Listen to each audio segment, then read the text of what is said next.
So it's 7:05. I can start with the introduction if you'd like, Amy. Yeah.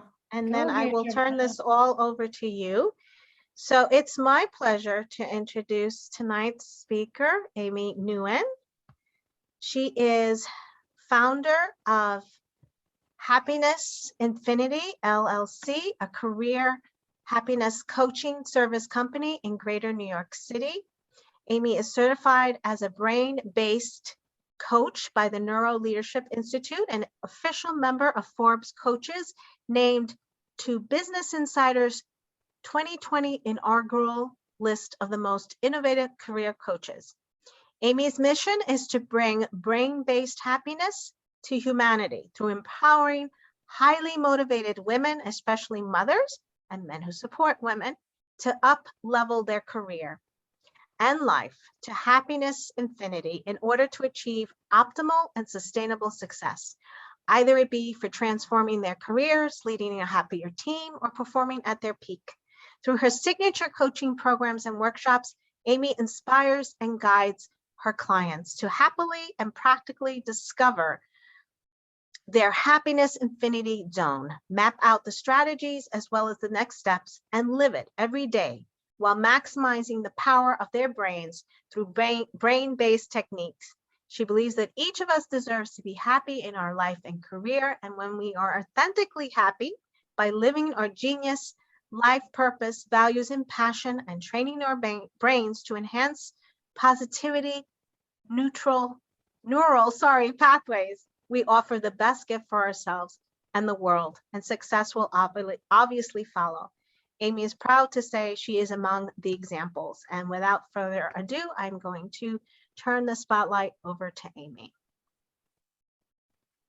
Thank you, Giovanna. It's so very nice of you to introduce about me. And then it's very nice to see everyone here. If you, as Giovanna said, your camera will not appear in the video recording. So if you can just turn on the video, we have a small group here, which is fantastic because you have exclusive access to me. You can have any questions you want. Even we have a very tiny, intimate group, which is fantastic. So let me share my screen. Actually, I shared with Giovanna, I was struggling between talking only or sharing my screen, and then I thought, okay, let's have a few slides. So let's see. So hello, Manju, and hello, Diana, Donna, Jane. So good to see you. Hi, Donna, nice to see you.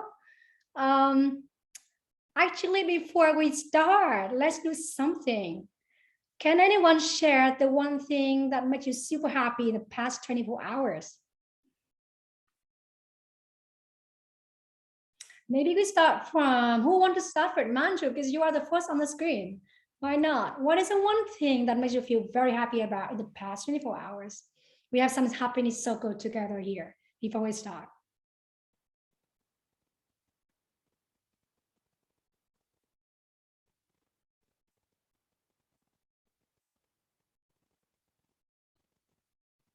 Sometimes it's hard, but I'm asking you to train your brain already before I train you about how to train the brain. I'm happy to start us off. This is Jen. So one thing that's made me one thing that's made me really happy in the past day or so has been, we've been transitioning our kids to a new daycare, and my youngest daughter has been having like a really hard time with it. And yesterday we got a report that she was dancing and singing at school, which is like very exciting because drop-offs have been really challenging and heartbreaking. Wow, that's wonderful. Congrats, Jen. We just want to congratulate you on that. It's a big thing for a mom. Oh my gosh, it's huge. It weighs heavily on you when you're not happy. Yeah. I want to join her the next time she dances at school. You and I both. Yeah, we will, right? Thank you, Jen. And who wants to be next? Taking on Jen's spirit. This is awesome. Oh, I'll go. Hi, everyone. Hey, Donna. Every now and then my daughter sends me text messages when she's at school, and I tell her to stay focused and don't go online, but she wanted to share a good grade that she got in her math class. And I was just so happy. It was just warmed my heart because she was struggling a bit. She's taking an accelerated class and she seemed so overjoyed. I think she may have lost her confidence last week, but it was really nice that she got it back. Right, right. Confidence and confidence for girl is very important. So thank you for sharing, Donna. Is it correct? I call you Donna? Donna. Donna. Thank you, Donna. That's great. You're So welcome. congratulations, Donna. Thank And you. congratulations your daughter too. Confidence. So Thank we've you. answered. Confidence, what's next? Manju, are you ready? Yes. So my son transitioned school too, and we were having some challenges with his lunch options, I guess. It's very little things, right? But I was trying the past few Yeah. weeks to switch him up and get him his favorite chicken noodle soup. So yesterday, actually, after back and forth of 3 weeks, it worked out, and he actually got his chicken noodle soup. So he was happy. You could see his happy face when I picked him up, and that was Yeah. a good, happy moment. Excellent. So we have dance, we have confidence, now we have chicken soup. Right, awesome. That's such a nice combination. Thank you, Manju, for sharing. And we have Diana here. Diana, you want to share as well?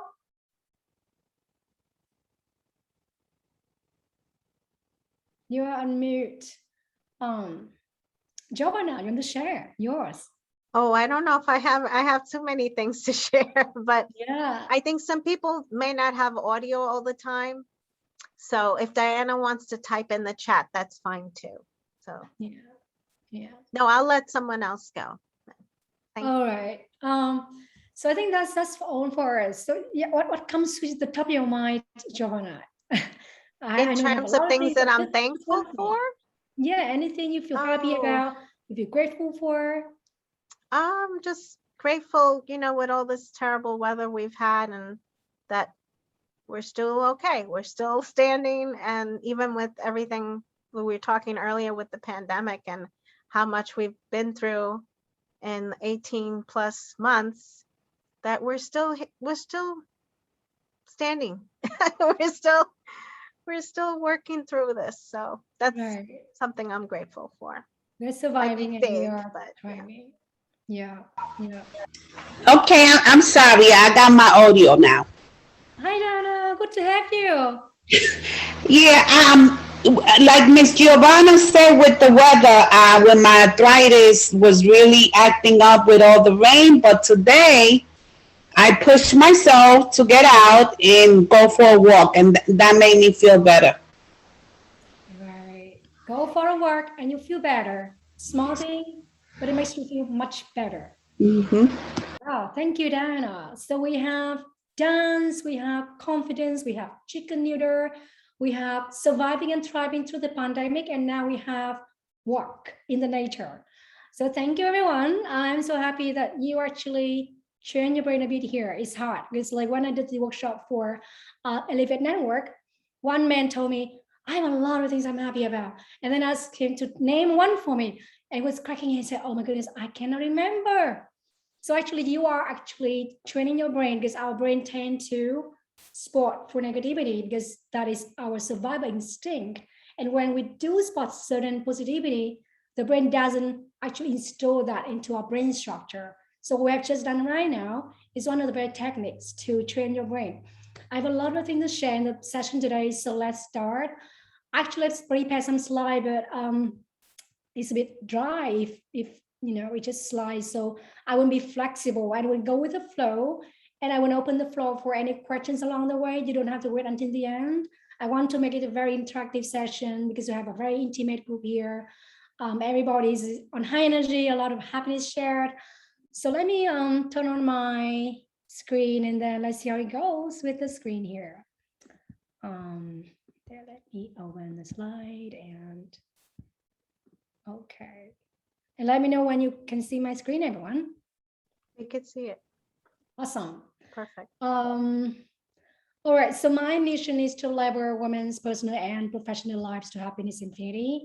And that's why this talk today aligns with that mission, and that's why I'm here today. So in today's session, my intention is really to share the basic neuroscience principles that I thought everyone should know. I wish school has taught us. I wish companies had taught us, but no one. But it's later than never. So I want to share that principle with you guys here so that you can bring that back to your life and start to train your brain and help your children and husband train their brain as well towards success and happiness. And then along the way, I want to make it very, like practical. So I will share real life stories of how I use it in my life as a mom, as a professional, as a wife, as a being.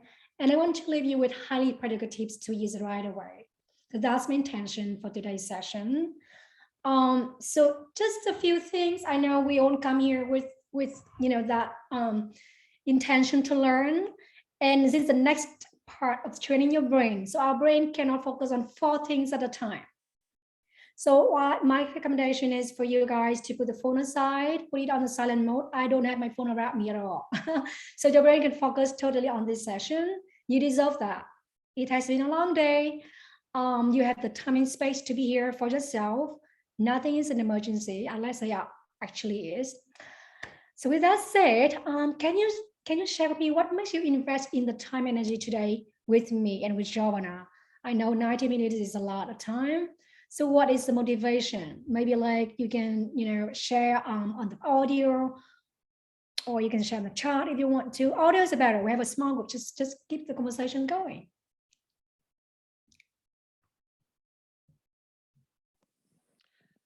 Hi, it's Don. Yeah. Yeah, I think we repeatedly hear about the importance of self-care and how we shouldn't put ourselves last on our priority list.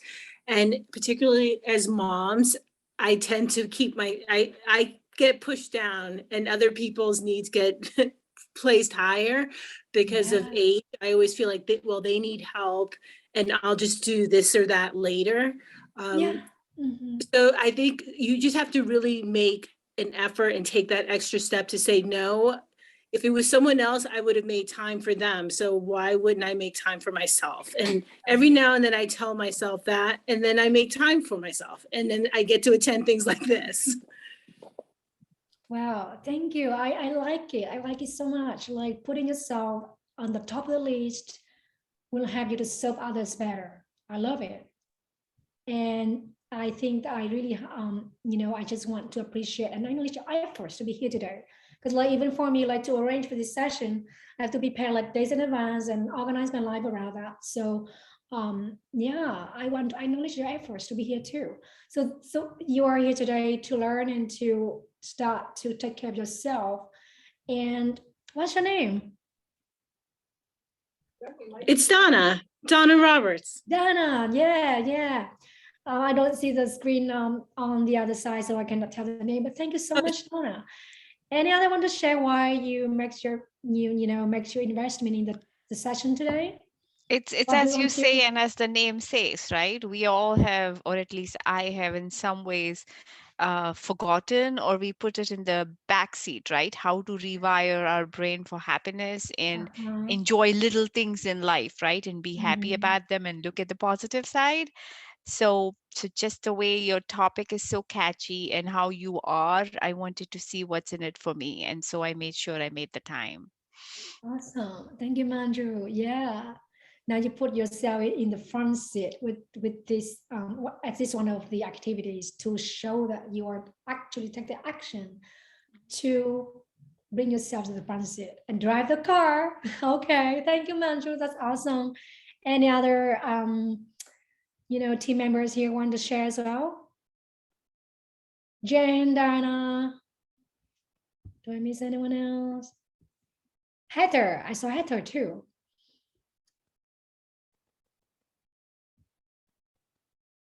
Okay, so maybe we can move on. You can share maybe later, you can share with me or chat in the box as well. So here we go. This is the goodness today. I don't want to call it agenda or content so boring. The goodness today, so we will understand more. We have heard, I'm sure you have heard a lot about happiness and why happiness, but today we will deep dive into why happiness from the science point of view. And then I would love to share with you my story a bit And I want to hear your stories too. And then we go a little bit deeper into the human brain and how mom brain, how it works. I think you would love this part too. If we read books on neuroscience, a lot of them tons of knowledge, but we don't need to be a neuroscientist. We don't have to be a PhD on the brain. I'm not a PhD on the brain, but that's what exactly I'm here today to share with you, because I want to make sure it is simple and basic and it's applicable for everyone. Anyone can own that knowledge. The fourth one is that happiness infinity formula that I've been using for myself and a lot of individuals I partner with, and they are extremely magical. And it's not an overstatement. And then some of the hacks you can apply right away in your life. I have a lot of hacks, but today I want to share with you the very top and popular ones. And Q&A, but you're welcome to ask me questions along the way. And the last thing is I have some gift, because I know like you have a lot of you have made a lot of efforts in the session today with me. As much as I spend time with you, you spend time with me. And one of the authors I like, he mentioned when we give each other time, we actually give each other's life. So I have a little gift for you to the end. So there we go. Let's move on. So let's have a look at why happiness. But before we go there, can anyone share with me what happiness is? Because there are many definitions. But in your view, right, what is happiness? Anyone want to share?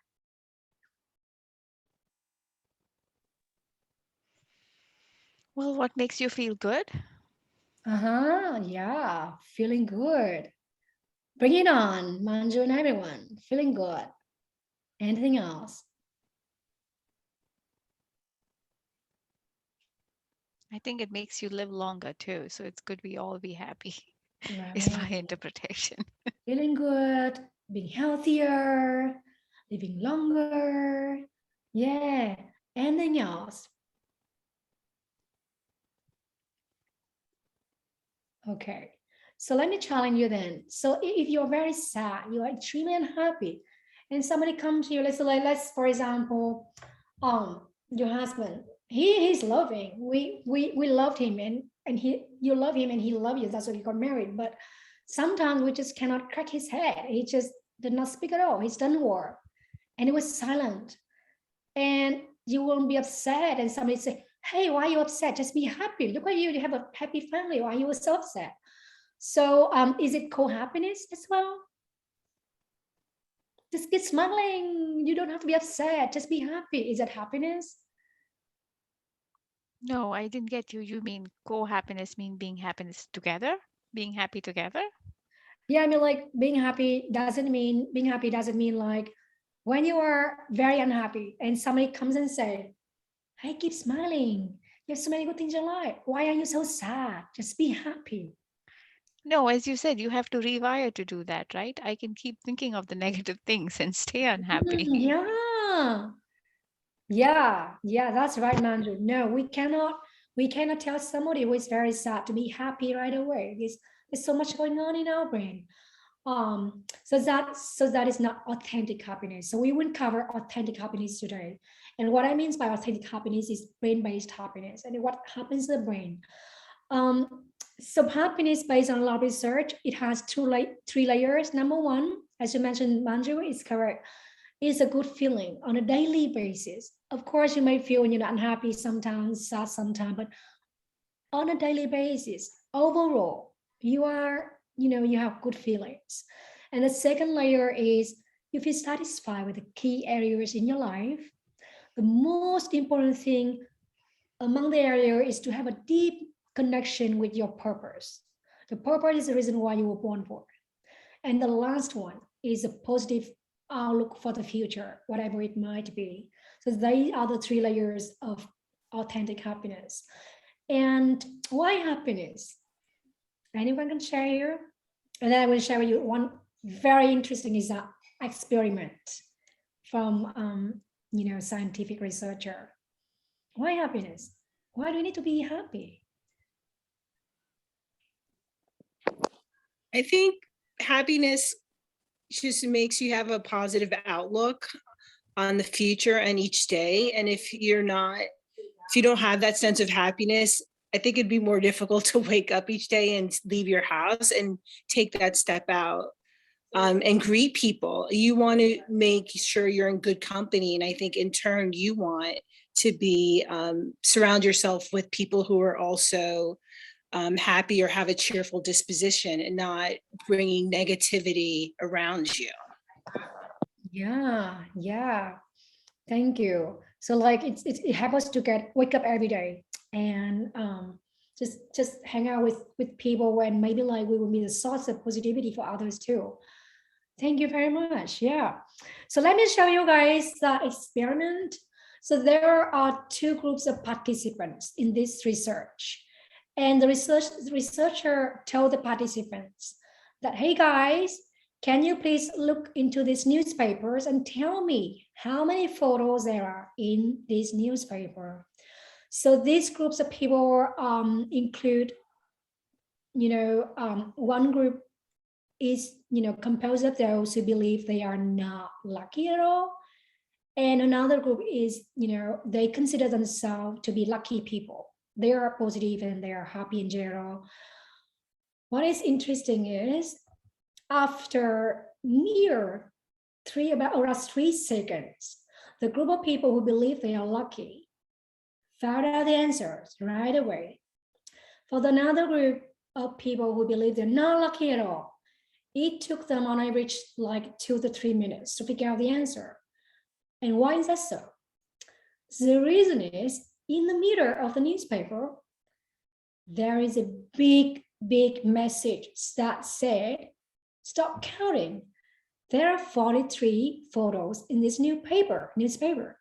So the group of people who feel that they're lucky just caught that right away and they brought the answers to the researcher. On top of that, what else?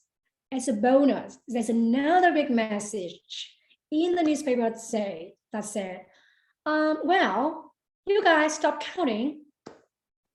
Just bring this message to the researcher and claim $250. So what does this experiment tell us? It actually indicates that people who are positive, happy, tend to spot opportunities that are in front of their eyes, otherwise missed. And people who are not positive and happy, who are pessimistic and who actually don't believe they are lucky enough, they complain about the circumstances, they tend to have tunnel vision. The opportunities are right there in front of their head, of their eyes, but they just could not see them like night and day. So that is one example. And so another indication is that when we feel happy authentically and when we are positive, we do face with challenges in life. Imagine happy people. It doesn't mean they don't experience challenges and hardships in life, but they deal with those with years, and they always find creative solutions. They bounce back and they become stronger after each time they encounter with challenges. So that's a big difference. So one real life example is, this is my story.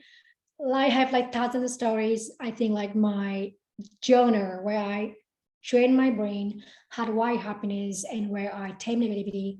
It could be 1,000 pages. So I just draw out here and there some stories to share with you today. So basically one day when I brought my daughter, I was in Jersey City back at the time. In the morning, I brought my daughter to school, and I also brought 5 books to return to the library because my son borrowed them like a few weeks earlier. So after I dropped her at the school, I went to the library to return the books. And when I reached the library, all of the 5 books under the stroller were gone. I was so mad with myself. And I just actually remember the time when the blanket on the stroller got tumbled into the stroller wheels, and the stroller actually fell off on the ground. And I just blamed the stroller because of you. And then I blamed the blanket because of you. Like, it was so very cumbersome that, like my stroller fall off. And maybe the book must have falling off together with the blanket. So I kind of kicked the shoulder and I also like blamed the blanket. And I was really mad at myself too. Like, how on earth could I drop all of the books along the way that I have no idea where they were now? So then I actually talked with the librarian. Hey, I lost my books. What can I do about this? And she said, well, you know what? You can just return the same books, but they could be old ones. You could buy the old ones as long as they are in good conditions. All right, so I told myself it's not the end of the world. It's just like $20, but that's it. I just need to go to Amazon and order some, and I felt relieved. So on the way back, because I felt so relieved, I just enjoyed the nature. It was springtime, and the van was parked near my daughter's school, had a lot of blossoms. And I look at the blossoms, I just look at the colors, and I enjoy the bird chirping, and I was singing myself along the way. And when I walked near a train station, a light rail station, oh my goodness, I saw 3 books on a bench, and they are very neatly arranged. And I was curious. I went near to the bench and I looked at the books. It seems like the books that my son borrowed, but why 3 but not 5? So I opened the pages inside just to check if there is a library mark there. And there was. And it turned out that those 3 books were the ones that my son borrowed from the library. I was so happy because I did not expect that to happen. So I put them on the shoulder, and this time I learned a lesson. I put it very properly just to make sure they would not fall out of the shoulder. And I continue my work. I cross the street. And then the moment I crossed the street, I saw a metal box next to the electrical pillar. I don't know how to call that, I just forgot the word. But that basically there was a metal box along the way. And on the metal box, there was 2 books. I was curious, could that be? So I opened the books, and they had the library mark, and they were the ones that belonged to that bunch of 5 books.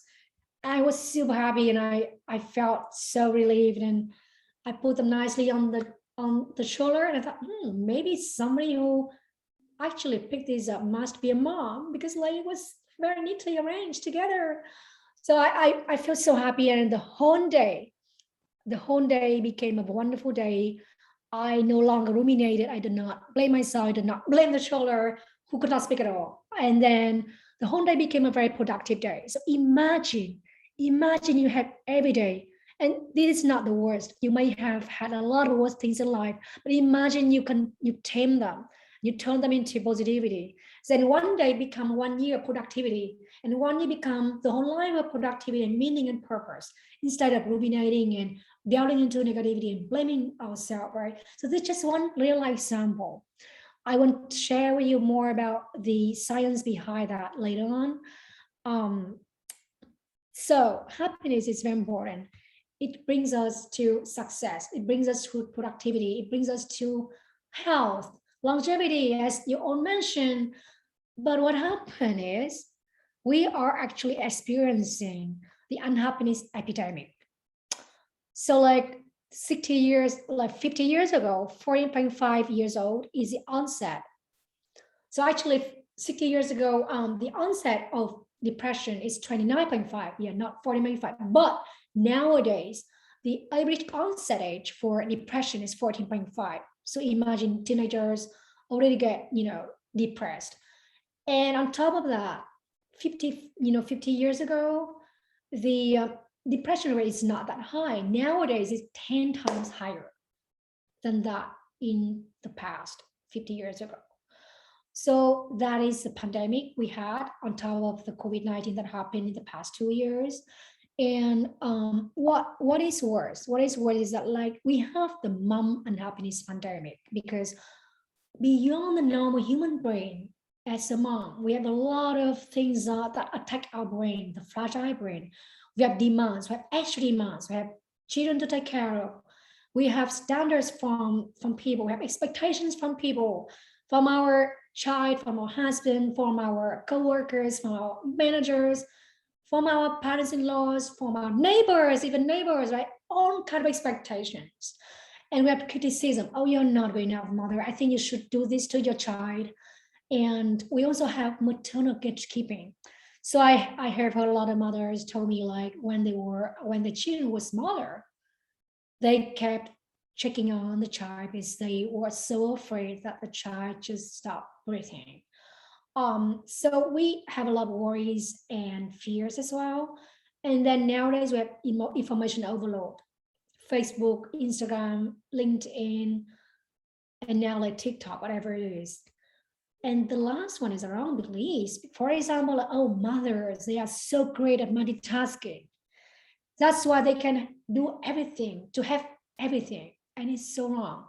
So we are under pressure, a lot of pressure. And that's why overwhelm is normal. Fears are normal. Worries are normal. Forgetfulness is normal. Self-doubt, helplessness sometimes, and happiness is very normal. So for me, for example, like when my parents-in-law were here, I love them and they love me.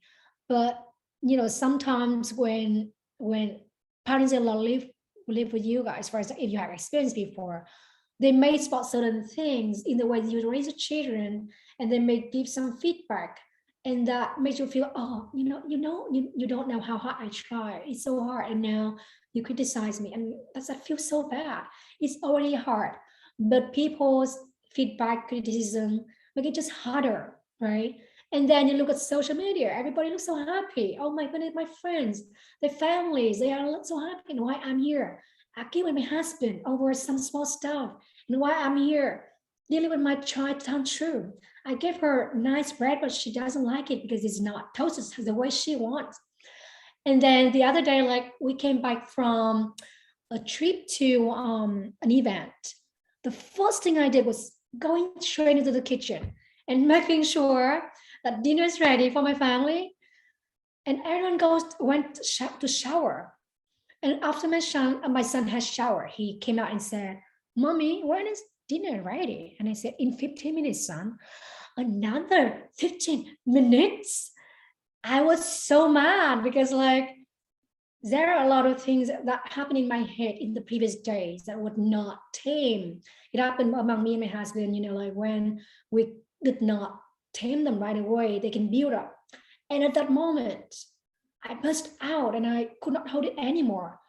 I stopped everything. I stopped cooking. I turned off the stove. I changed my clothes and I just opened the apartment door. I went straight to the lift. I was crying hard because I thought, I'm never enough. Nothing I do would be enough. And I just went to the park nearby. I was sobbing hard over there. Nobody knew what happened. But anyway, and that happened after I trained my brain for a few years. So we have a very fragile brain, and the unhappiness pandemic is real, especially for moms. And the pandemic in the past 2 years just hating it. If you look at the data on a lot of newspaper, you will see that without the pandemic, moms have always suffered higher depression rate than dads. And 10% of women with children under the age of 18 had major depressive disorder in 2019. Now, the pandemic brought a lot of things on top of that. 8 million of mothers came back or left their job, according to LA Times in March 2021. And I met with a lot of mothers in my apartment building. And she was holding her newborn, and she told me, "Oh, I just divorced my husband." I was, really? She had a newborn and they divorced. And then I also talked with a few other ones, and it seemed like many more mothers around me told me either they are divorced, or either they left their job. It's just too much on them, so much on their fragile brain. So the thing is, how can we not only stay the course, but also feel happy and successful? What can you do about this? The answer lies in knowing how our powerful brain works and how we train it for happiness and success. And I think some of you mentioned with me earlier that the mothers could take a front seat because remember one of the very basic principles in neuroscience is that there's mirror neurons. And I think, like, based on my experience and the observation of a lot of women I work with, when we feel happy authentically and in our brain, actually our children and husband pick it up because they have mirror neurons. And that's how we spread happiness in, within the family and also in the workplace. So let's start the fun part. The boring part is over. Data statistics is over. Now we can start the fun part. So let me share with you very quickly my story. So 5 years ago, I thought I had everything. I had a cool title. I was the head of employee happiness at the biggest e-commerce company in Southeast Asia. I had a beautiful apartment in Singapore, which lied right at the foot of a hill. I have a helper. She stayed in the house for 24 hours and she helped me with everything from cooking to cleaning to picking up the children. So I didn't have to worry about chores anymore. I had a loving husband. I loved 2 adorable children, 1 son and 1 girl. And I actually had my girl after like 4 years of trying. So yeah, I had everything in my life and I should have been happy. I was happy. But after I delivered my daughter and I came back to work, everything changed. I had the 4th boss within the 1 year working for the company. And when I created a lot of women programs, because I was the head of employee happiness, women is one of the key population groups I want to focus my efforts on helping. So when I created nursing mothers and nursing rooms for mothers, my own use for 10 minutes over lunchtime was question, where were you? So the new boss asked me, and it was lunchtime. And I created, a lot of initiative for women to develop their talents and get promotion. But I was discriminated. However hard I tried, even I worked like until 10:30 p.m. on Friday, 3 a.m. on Sunday, nothing could help me, prove my worth to that boss. I was discriminated with 4 tribes. 1, I'm Asian. 2, I'm a woman. 3, I'm a mother. And 4, I'm a mother of young children. And I had a breakdown. It was a very beautiful Sunday in Singapore. My mother-in-law was there. Our family were around me. And I could not hold it anymore. I was crying. And a month later, after I tried myself so hard, I realized that I had a mentor at that time too. He told me, look, Amy, I know you're resilient, you're highly resilient, but look, you are actually investing your time and energy to fight against a rock. You cannot rock at all. And then I actually resigned. I quit my job. I sent the resignation email just like 2 hours before we went. No, actually half an hour before we went to the airport for a vacation. And that started the turning point to the next chapter in my life. I was questioning myself, could a mother have it all? Could a mother really feel happier and have a very, meaningful and successful career when having children, raising children? I was curious and I started, that journey to find out the answers myself. So I spent like 1 year, no, 9 months, 9 months doing whatever I wanted to do in my life, but I could not do before because of the job. I went for writing classes. I went for painting classes. I brought my daughter to the park. She was like 8 months old at the time. I also took on the brain-based coaching training and recommended by my colleagues, ex-colleagues at the time. So I had a good time. I connected with my creativity. I nurtured my brain. And then just when I applied for a job after that break, and I got a few great offers. One of that was the head of HR for Asia Pacific for software company. But at that time, my husband's company actually wanted to send him to the US. So we discussed and we decided to go here together.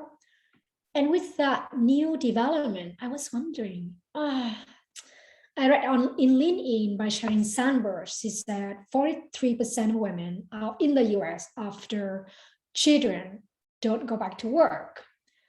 And I was just wondering, so what do I do? What do I want to do here? Because I don't want to leave my career, but I also don't want to be a stay-at-home mom. I want both.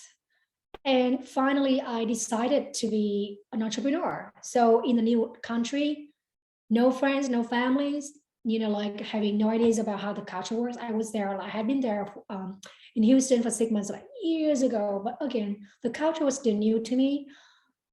But I managed to set up the company. And after 5 years, it had been going well. And the happiness level of myself and my family on the upper level. So a lot of the things that I researched about neuroscience and apply rigidly day by day actually worked super well. And it led me to where I am today. And indeed last year, during the pandemic, it was one of our best year ever. My friends just kept telling me, it's miraculous. What did you do? So I was named to Business Insider's most innovative career coach. My husband was one of the top performers at work. My daughter actually was, when she started school in September, after 2 weeks, the teacher told me, you have to move her on to the next level. She was too advanced. So we followed the teacher's guidance. We moved her to kindergarten at that time. And after 2 weeks, the teacher told me like, oh, wow, what did you do at home with her? She actually, after 2 weeks, she already modeled for the bigger kids in the class. So the teacher asked me what I did at home. And then my son actually with 2020, when I trained him, a lot of the time I trained him on his own brain. He got admitted into the advanced program at the public school in the city. And on top of that, we bought a dream home in New York, upstate New York. And that's why I got to know Giovanna, my very kind neighbor here who hosted the session. So we actually achieved a lot of things last year. And that actually is on top of the very strong foundation, a mother's healthier and happier brain. I still have a lot of things to train myself on, but the more we train the brain, the more miraculous things that happen in life. So let me try. I won't try because like whatever I do, there's so many goodness, so much goodness, and there's so many techniques. And I will try my best to share with you guys here on the top most popular ones. And feel free to ask me questions if you're not clear about something. Go ahead, ask questions. So let me try and move it down here. Okay. So yeah, the key secret is to know how the brain works and to train your brain. And let me share with you how the brain works in the first place. So let's have a look at the picture. That's a lot, the tiger. So the very number one principle is about the negativity bias. What that means is, in the past, our ancestors could have made two mistakes. Number one is to believe there was a tiger in the bush, but indeed there was none, right? The second mistake is to believe there was no tiger in the bush, and indeed there was one. So the cost of the first mistake was needless anxiety. But the cost of the second mistake was the life. So over time, years and years, we evolved as a species to believe the first over the second thousands of times, because we have to survive. So with that, our human brain is already pre-programmed for the so-called negativity bias. That means we actually are so good at scanning the environment for the negative things. And if we do spot the positive things, we tend not to install them in our brain structure.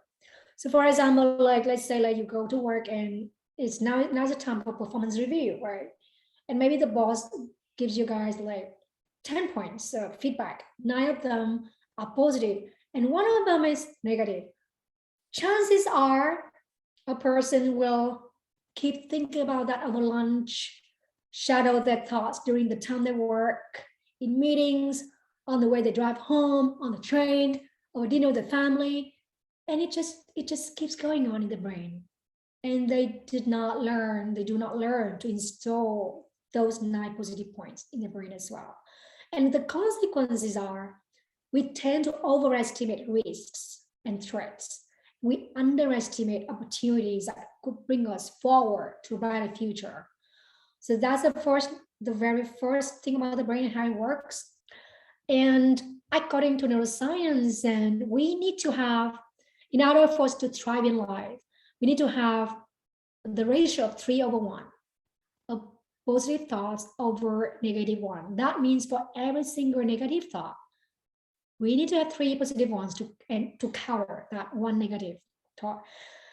But because of that negativity bias, an untrained brain has the ratio of 8 negative thoughts over 1 positive one.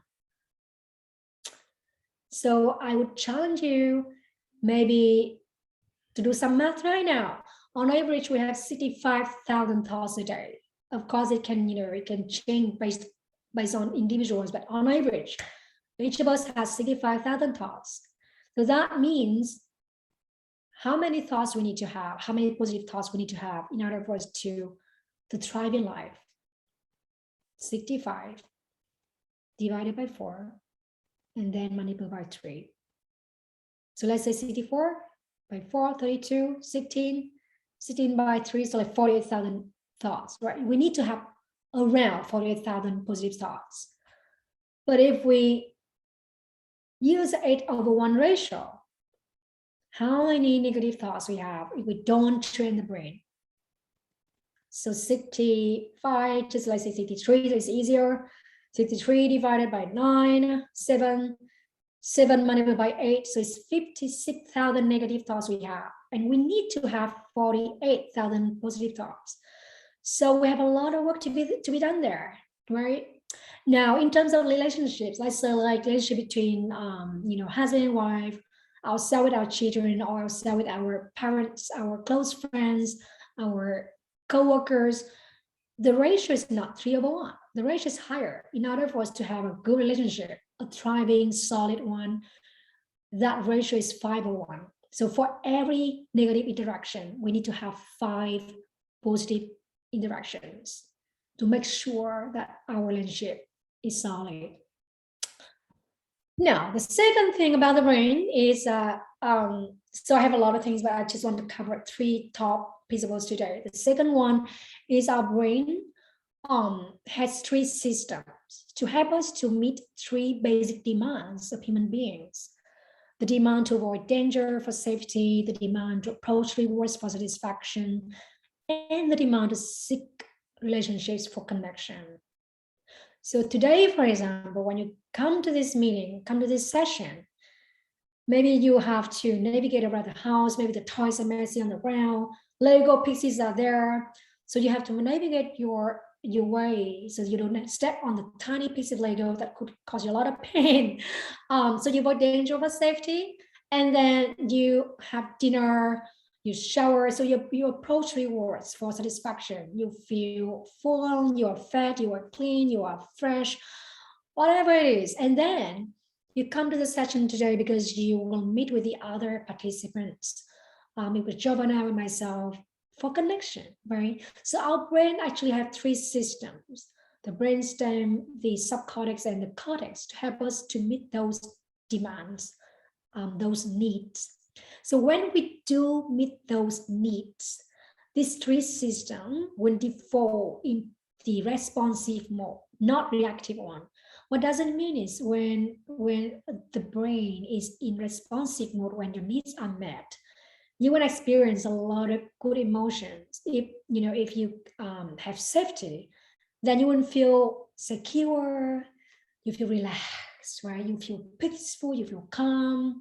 And when you are hungry and you're fed, or when you're cold, you have warm clothes to wear, then you have satisfaction in your brain.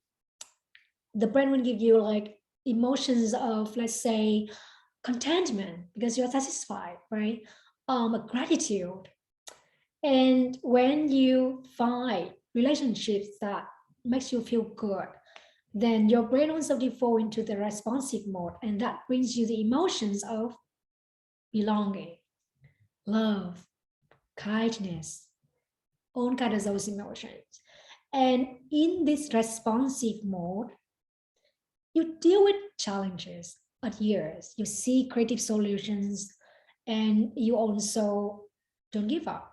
You always find something out of even nothing. And that is the second principle. So I want you to remember, you want your brain to be in responsive mode as much as you can. And the last one, which is amazing. So we have learned so far, number one, the brain is programmed for negativity.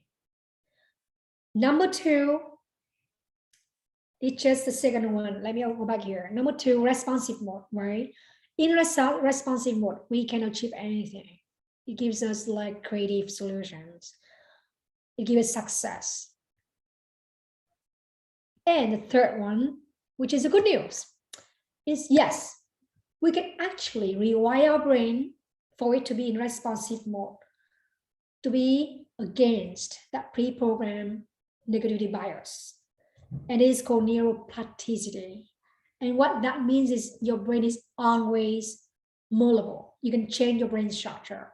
Every single thought actually has a power of changing your brain. So let me have a look, let me share a very extremely famous example in neuroscience here. So London taxi drivers are famous for navigating over 25,000 streets in London and a lot of other sports in the city. So researchers realize that these taxi drivers' brain is different from the others. The part of the brain that helps them to memorize and navigate the road, the very complicated road in London, is more advanced than the other average person. And you may wonder, oh, you know what, maybe they are born that way. Maybe when they were born, that part of the brain is already there, is already bigger than the other people. Maybe it's already advanced than other people.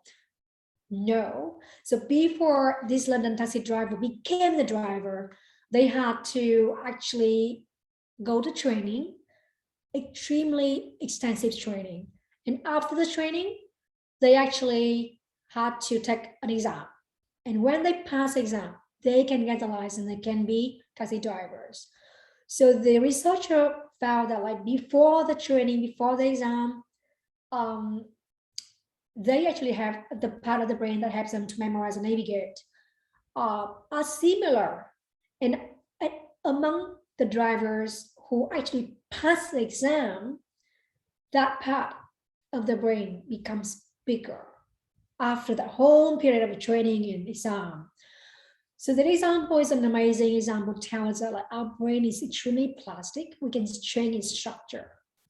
And that is a famous saying in neuroscience. It is neurons that fire together, wire together. And what that means is, if you actually think of certain thought, let's say apple, maybe let's do a test here. When I say apple, what comes to your mind?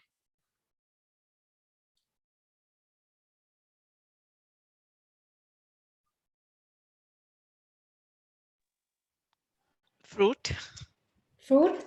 the traditional Yeah. way, yeah. Fruit? Thanks, Manju. What else that comes to your mind? Donna says iPhone on the chat. Oh yeah, iPhone on the chat. Let me look at the chat here too. Same fruit, iPhone. Okay, all right. Anything else?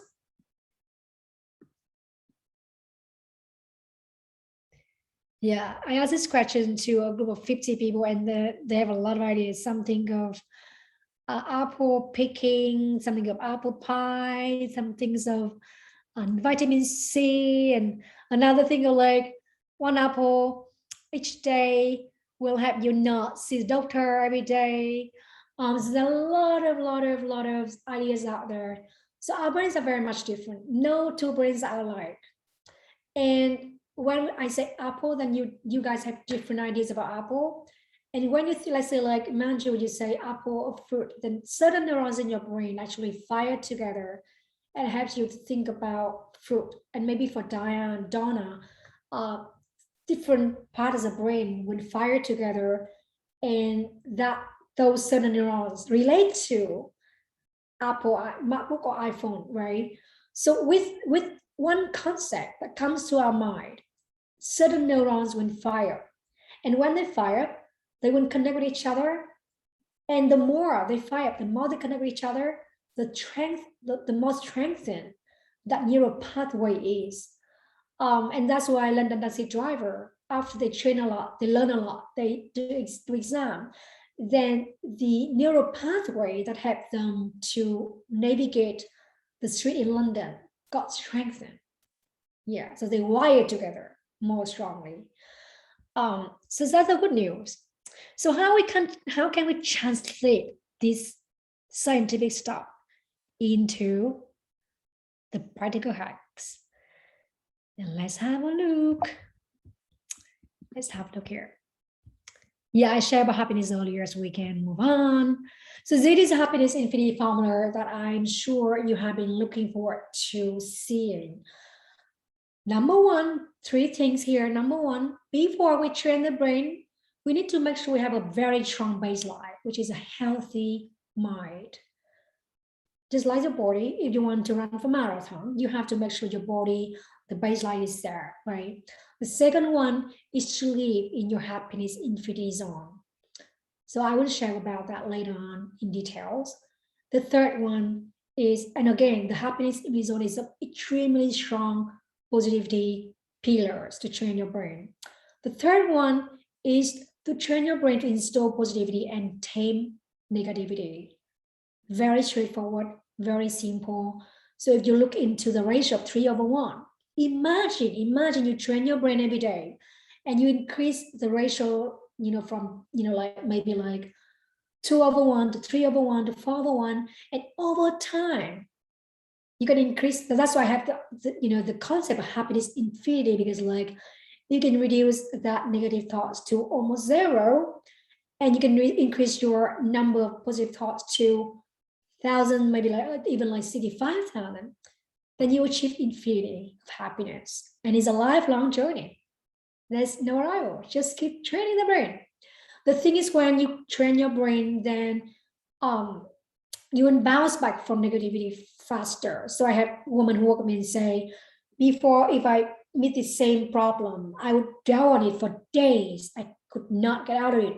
And then, after 3 months using the technique you show me, it just takes me 2 hours to get out of that. And I come up with solutions that I never thought I could have.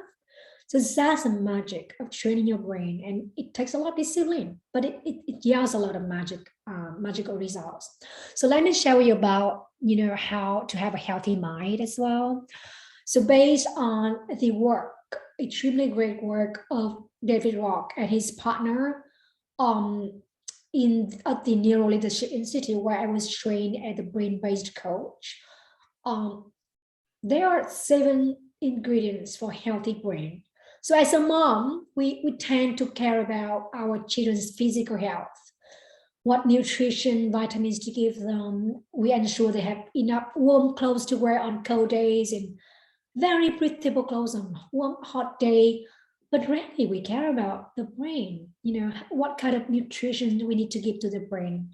So this Healthy Mind Platter is an extremely useful tool for us to be reminded every day. Actually, like whoever I work with, they love this. I love this so much, and I use for myself every single day without miss. So what they include here, number 1 is sleep time. So when you sleep, you recharge your brain, so it has energy to function the next day. And research says you need to, from 7 to 9 hours. That's very good sleep. So for me, if I have to skip a lot of things in my life, I never skip sleep time. I may, there may be days when I did not sleep well the previous night, or I may sleep shorter than usual, I make up for it right away the next day. I may have a nap at noontime if I feel so very sleepy. And the next one is physical time. So physical, and actually it's quite interesting. This reminded me of just like 2 weeks ago, I did not sleep well at night time. So the next day I went for a haircut and I had to order a taxi. And only when I arrived at the hairdresser's and I went inside, I sat down and I had my hair cut already. And I tried to check my phone on the side to show the hairdresser. And I did not see my phone anywhere. It turned out I left it on the taxi because I did not sleep well on the previous day. So I tended to forget for a lot. Because that is just one example. I'm sure like as moms, we always and constantly suffer from sleep deprivation. And we have a lot of example. You guys can share in the chat as well, like when you don't have enough sleep, what happened? Maybe like, and apart from that, I mean, I get angry easily if I don't have enough sleep. So physical time is supposed to have the neural pathway in your brain get strengthened. So I make it a point where I have to exercise for half an hour a day. There are days when I miss it, but I try to, just move my body around for 5-10 minutes. And I try to vary my exercise. Sometimes I do yoga, sometimes I do aerobics, sometimes I do cardio. And sometimes I follow, even when I do cardio, sometimes I follow this person, sometimes I follow that person. So I'm to be playful with exercise so I feel motivated and not like a robot. The next one is focus time. Focus time is when you are so engaged in an activity that you focus, you forget the time and what happens around you. It could be work. If it is work, that would be best, right? Because we actually work for 8 hours at least a day. It could be hobby, like when you paint, when you dance, when you walk in nature, whatever it is. I have an example, is a good one, but it's also not a good one. So like about a few months ago, I was working on my book, and my son actually, after school, he needed to have some snack. He put some bun into the microwave and he put 10 minutes. And only when the whole apartment was full of smoke, then I realized, oh my goodness, like it's going to be on fire soon. And he actually was in his room, he closed the doors, we did not know at all. And 3 minutes later, a bunch of firefighters marched into my apartment. So that example, when you were so focused on something that you loved so much, you even do not notice what happens around you. But that is not, you don't want to have fire in your apartment. So just example about focus time. And the next one is time in. Time in is a time when you actually tune in to your body, to your brain. You listen to your feelings. You listen to what's going on in your mind. We tend to think a lot automatically, right? Even when we shower, when we cook dinner, cook lunch, we think a lot. It's just automatic, like thoughts churning, like washing machine. So timing is important for a healthy brain.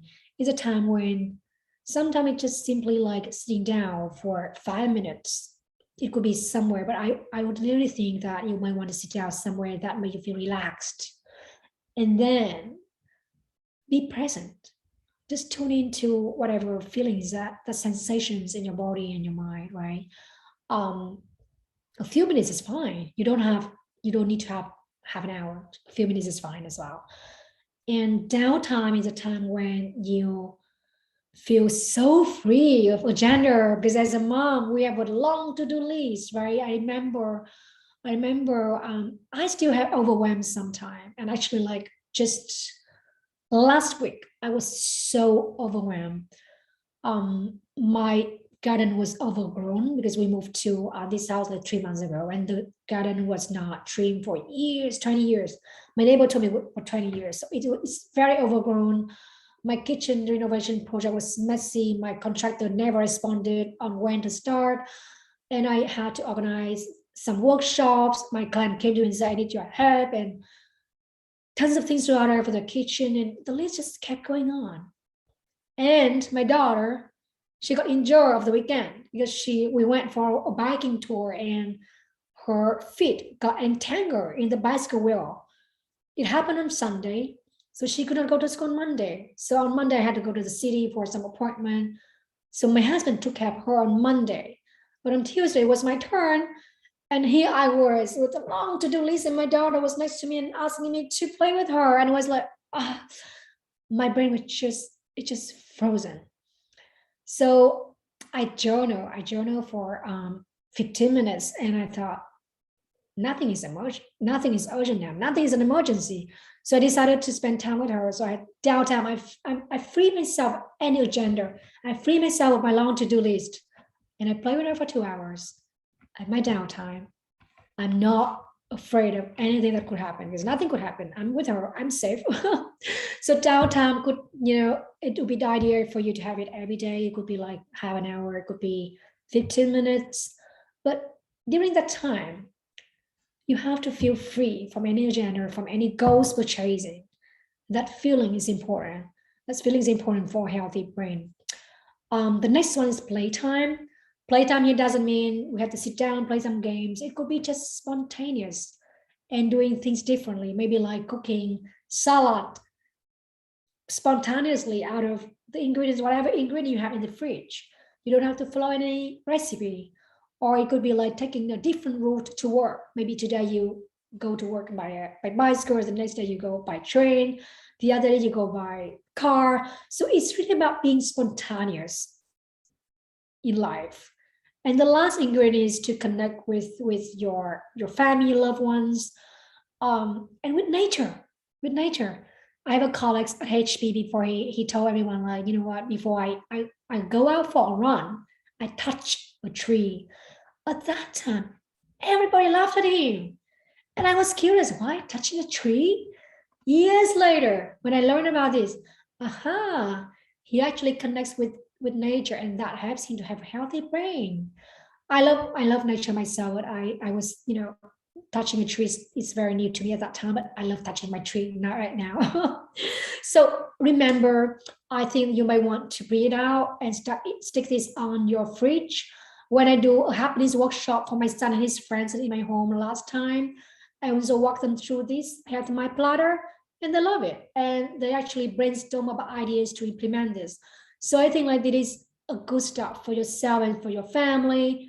Maybe have a session brainstorming ideas with them, and stick this on the fridge or anywhere that is visible for the whole family, and just keep practicing it every day. And I know 7 is a lot, so maybe start with sleep time, which is the most important. So you don't feel overwhelmed with 7 of them. And when sleep is better, then you can move on to the next one. So that's the first. And any questions so far? Somebody can tell me about your sleep. Do you struggle with sleep? This is a very common problem that 90% of mothers I work with share. Do you have the same problem with sleep? Hard time falling asleep, or going to bed late, or you cannot sleep well, or you wake up a few times at night? Well, my sleep is really associated with coffee, I feel now. So it's like if you have coffee later in the afternoon, your sleep will not be deep. So it's just a pattern you develop, and you know what is right for you. Right. And what do you do about it? I just don't have coffee in the afternoon then. Excellent. I'm coaching. So you just have some tea, right? Which is decaffeinated if you want to have something. And then I do make up, as you said, right? If I sleep less one day, I have to make up the next day and take care of myself. Excellent. Thank you, Manju. Any other moms here have difficulty with sleep? And we're going to share the tips together. It's a big thing. Jen, Donna, Diana, Heather. Who else we have here in the room? We have 2 iPhones, and I don't know. Anyone want to share here about the sleep? Hi. I tend to fall asleep quickly because I'm exhausted most days, but then I wake up like around 2-3 o'clock, like almost wide awake, but not ready to do anything because it's the middle of the night. I'm just wondering if there are any suggestions on how to stay asleep for longer periods, or if you do wake up, how to go back to sleep but not wake up tired when the alarm goes off 50 hours. Right. I love this. This is so very common problem. And what's your name? It's Donna. Hi. Sana. Nice to meet you, Sana. Well, I think that we wake up, or it is hard for us to fall asleep because the neurons in our brain are too active. They're firing in the brain, right? That means we have a lot of thoughts going on in the brain. So what I do, and I suggest my clients do, is within 1 hour, the best is 2 hours, but for me, like usually 1 hour, we don't touch the phone. Because when we open the phone, we activate social media, emails, news, whatever it is. It would activate the neurons in our brain to fire, because our brain is actually a connection-making machine. So we try to prevent the stimulation for the neurons to fire in the brain. So within the 1 hour before bed, try to cool down, maybe do something gentle. Yoga, meditation, some people go for a shower. Actually, Ariane Huffington, the founder of Thrive Global, she has a dedicated website on sleep, and she has 10, 20 suggestions. But I think based on brain science, within 1 hour before sleep, we don't use the phone, we don't have stimulation. But I know you were exhausted and you go to bed. That means you do not touch the phone at all because like you were exhausted already. But what happened is, if you have a lot of things to do, and I think like 100% of mothers do have a lot of things to do, we tend to get anxious, and we are wired to plan. We are wired to protect our families. We are wired to make sure everything is all right for everyone. So in our brain, the thoughts are quietly still working. It keeps churning because we are worried about, maybe like the food to cook tomorrow, blah, blah, blah. So what I would suggest is to really every night, or maybe at the end of the day, to sit down and do two things. So you train your brain, and you can journal, because my clients, some of them choose to journal, and after a few months, they see a lot of change in their patterns. So when you journal, two things. Number one is to write down at least five things that you have completed and you accomplished that day, however small they are, even simple things like setting up meetings, for example. That small thing. But we want to make sure our brain feels satisfied. So if you feel like, oh yeah, actually my day is productive, right? Without forcing the brain to list out what we have done, we tend to feel anxious. We tend to blame ourselves. We have not done enough, and that's why we feel anxious, and that would fit our thoughts in the sleep. The other thing is, there may be a lot of things that we have not done during the day, and we just write them down, brain dump, and give them a date on that, so our brain knows, okay, yes, I have this to be done, but I know I won't do it the next day, or maybe 2 days later, or next week. So we don't have to feel worried about it anymore. So two things: whatever you have accomplished, and then whatever you want to do, you have not done, you worry you may not have time to do it, just brain dump. And meditate, I think, is a great way to do that. And yeah, just try it out and let me know how it works. I will share with you my email address later on in the session today. So thank you, Sasha. That's a great question. Shall we move on?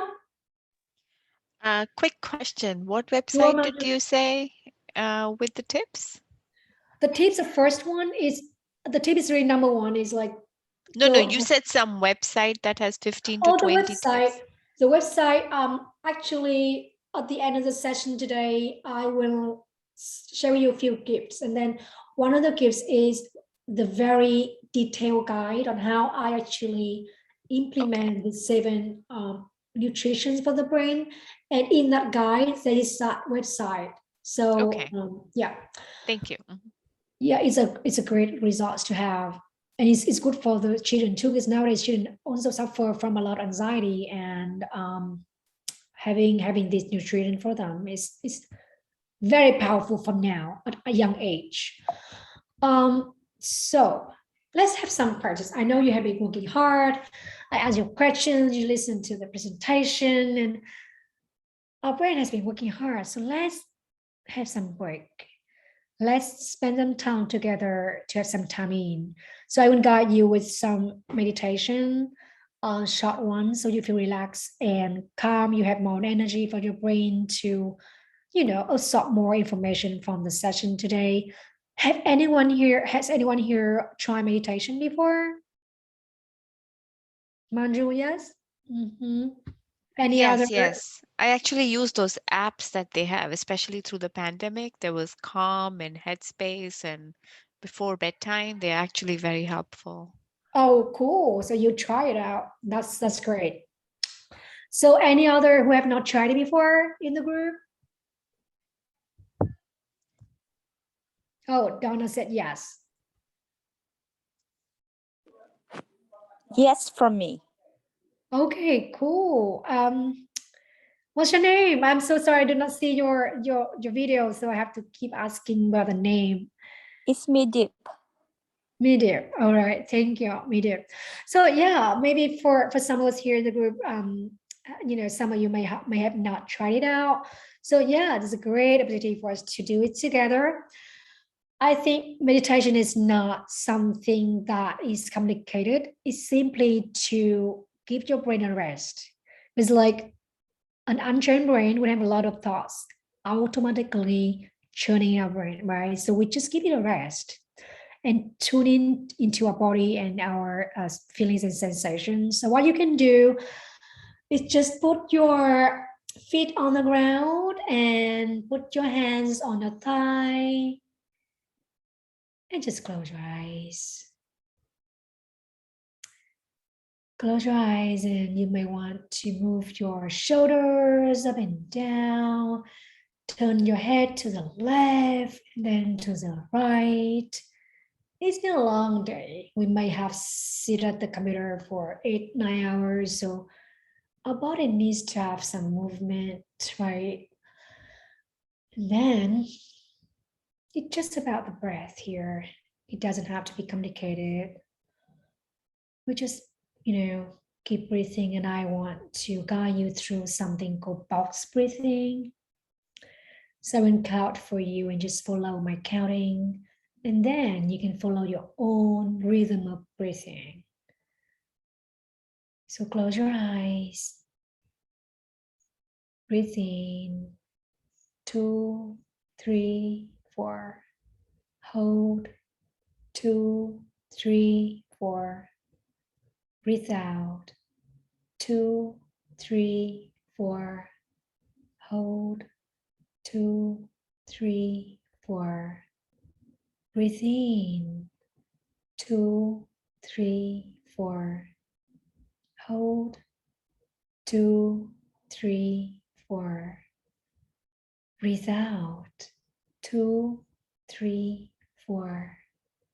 Hold. 2, 3, 4. Breathe in. 2, 3, 4. Hold. 2, 3, 4. Breathe out. 2, 3, 4. And just keep breathing in deeply.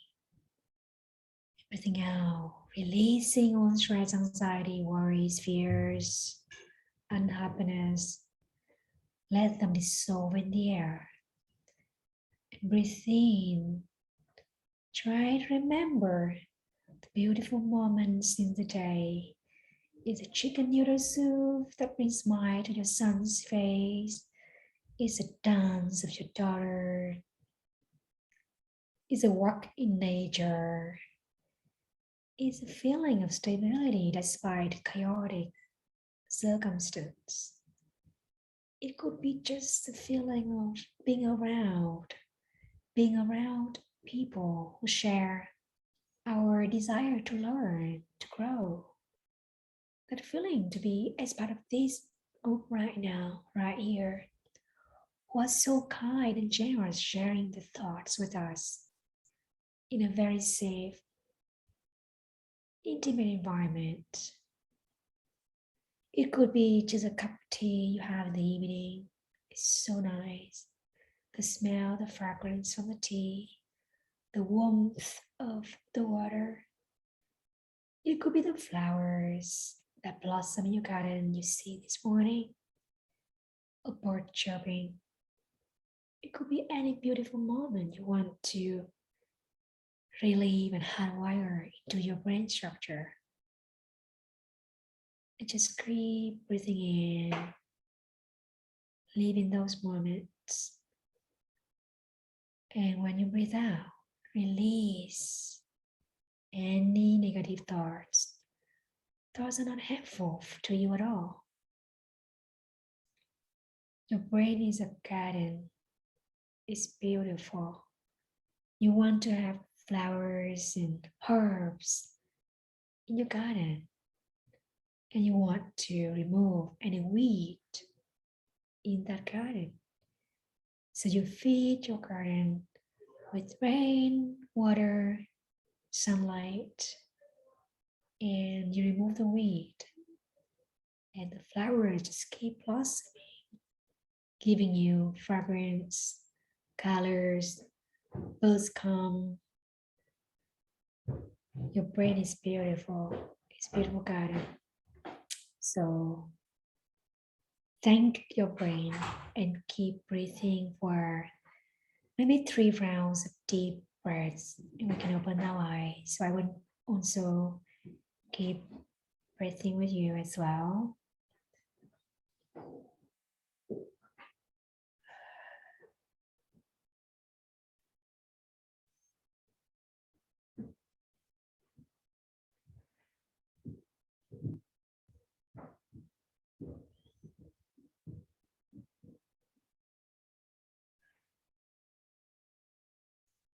And then again, turn your head to the right, turn your head to the left.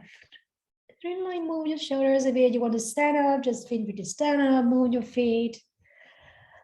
And we can come back to the session together. You just have some water. I've been talking for quite a while now. How do you feel?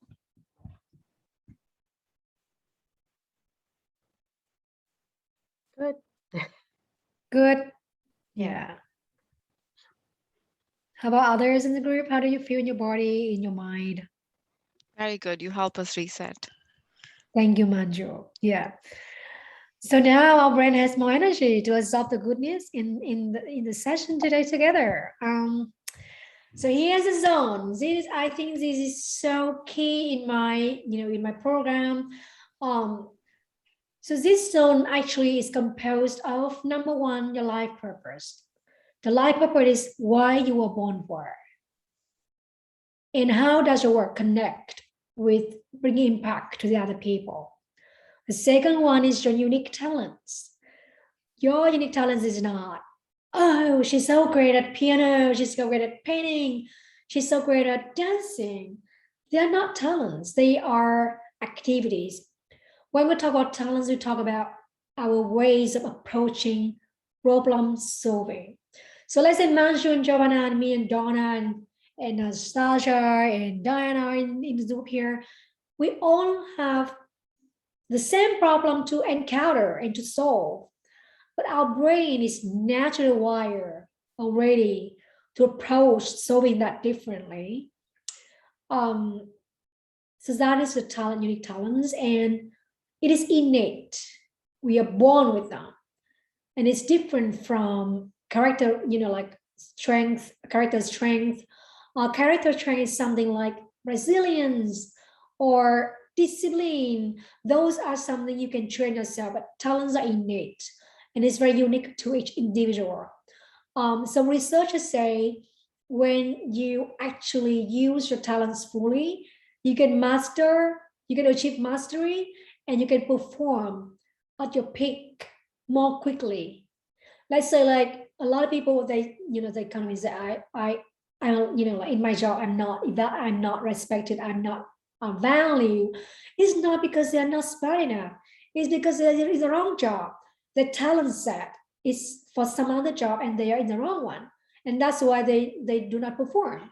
So that's the time not to think like they're not smart enough, or they're not talented enough. It's a time to think about, okay, what is my talent? What is my talent set? What are the ways that I approach problem solving so that I can have that compass to choose the right job for me, so I can thrive in my job, can have promotion, have salary increase, have satisfaction, blah, blah, blah. The third one in this zone is your values. So values are easier to articulate. It could be like integrity, balance, creativity. For me, one of my values is creativity or innovation, and that's why I keep innovating my program, and that's why I get into the list of Business Insider. So innovation is a huge thing for me. So I cannot work in an environment where I cannot innovate at all. The next one, so basically values, if you live with your values, then you can bring your whole self to work or whole self to life, and you feel alive. You can be who you are and freely to express yourself. The fourth one is passion. So a lot of people come to me and say, I have a lot of passions. I'm at the crossroad of my career. I don't know what way to go. I love media. I love writing. I love storytelling. And at the same time, as a child, I love dancing. And then my friends told me that I'd be great with communications or PR. I'm lost. And my professor, when I came to him for advice, he told me, oh my goodness, you're great at studying. You should do a PhD and become a professor like me. So indeed, each of us may have a lot of passions. But what is the true, what's the core one that we can focus on with the limited time we have? We have just one passion in life. We have 24 hours a day. We cannot spread ourselves thin across our own passions. So what is a core one? So those four things together create your happiness infinity zone. And there's a wing to the zone, and that is your negative pattern, some self-limiting belief that originated from childhood and that has been holding you back from certain things that we have no clue what they are. Some of us, and most of us, we are okay. Actually, we're doing quite well. But when we are aware of that blind spots, then we are totally liberated, and we can unleash our potential more, and we can move from good to great and from great to greater, right? So that is a zone. And I love what Sean Ecker said here. He's one of the very great happiness researchers. And he said, happiness is a joy we feel striving after our potential. So happiness is not something bubbling. Happiness is not to say, hey, be happy. Hey, keep smiling. No, it's much deeper. Authentic happiness has to do with how you live your zone, how you live after your potential. And another saying I love is that of Martin Seligman. He's another extremely well-known happiness researcher as well. He said the good life is something beyond the present life, and the meaningful life is beyond the good life. So a lot of people associate happiness with having a status, having a beautiful home, having a car, having a nice bag. It's just a present life. It's not, it could be happiness, but authentic happiness is more than that. It's about having a good life and having a meaningful life, having a purpose that we chase after each day. So that's the happiness infinity zone. And I think like, if you want to have questions, feel free to ask me. But it actually, if you ask me about the process of how I unearth that from the individuals I work with, often I would send them a list of online tests, often like 3 to 5 of them. And then I send them a list of questionnaires, like 7 to 8 pages. So like the questions include, interests, talents, trends, and job experiences, and, a lot of questions that deep dive into the childhood until now across different life stages, across different jobs. And then we look at those data points and then have a deep dive with them for 2 hours.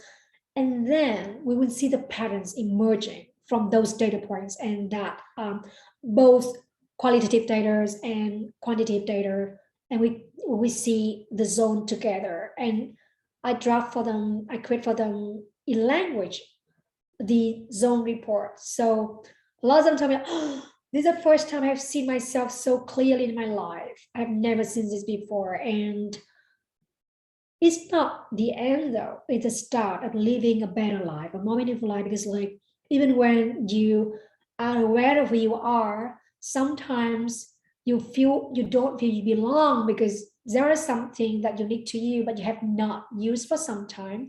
You may be in a job that utilize a different skill set, which is not your talent. And now you know your natural talent, then this changed to me. I don't believe I have it.